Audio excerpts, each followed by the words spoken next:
it must be a very different experience, A, do Schitt's Creek season 1 for the whole run, and B, come into Handmaid's Tale season 4. Yeah. Because Handmaid's Tale, it's set, the look is set, the feeling is set, and you are stepping in to maintain that? Or how much creativity you have well, that's now? interesting, because that was one of my first questions when I was in an interview. Lovely people. I had the showrunner, I had a number of producers, I had an executive producer, I had Lizzie, Elizabeth Moss. It was a big interview. It wasn't person to person because everybody was around, was in different spaces. But I didn't know why they were calling me, you know, because I'm known have a very kind of unique vision. I'm also, and I think a number of times I've been given really great projects because I like actors, or I'm tolerant of actors, either one or both. But I'm known as being a collaborative person, and that comes from the theater, where I have a huge ego, but my ego is not to impose my vision. My ego is to make sure that it is a collaborative vision, so it's cohesive.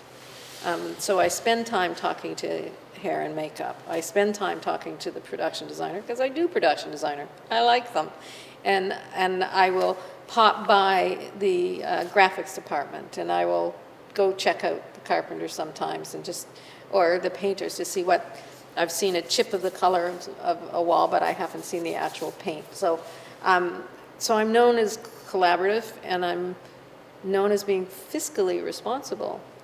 And that comes from the theater, because initially I thought there was tremendous waste in film, and there really seems to be, but it isn't in the end. They're very efficient to get to their vision. Is it more important to be fiscally responsible in theater or film for a designer, in terms of the reputation? Not talking about the money you spend, but your reputation to be hired in future projects.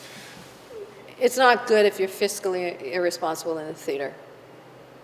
It's very bad, because they don't have the money. You can't be. If you do, your career will be shortened somewhere along the line, because they just won't be able to afford you. In film, it's a little bit different, but it ultimately becomes the same. Only in the theater, if you come under budget, that's regarded as a positive thing. In film, the positive thing is just not to be over budget. They expect you to spend that money, because it's not going to go on another show. So, you know, you budgeted, and you're part of the budgeting process. In design and film, you have to put in a budget, and then you have to stick to it. Oh, you know, there's a lot of stuff in film that you don't just do, you know, so you really have to know your figures. And I just sat down with my costume supervisor on Friday and went through my budget for 2 blocks of Handmaids. And so we talk about that in detail, about how much it will cost and how long it will take, and we submit that.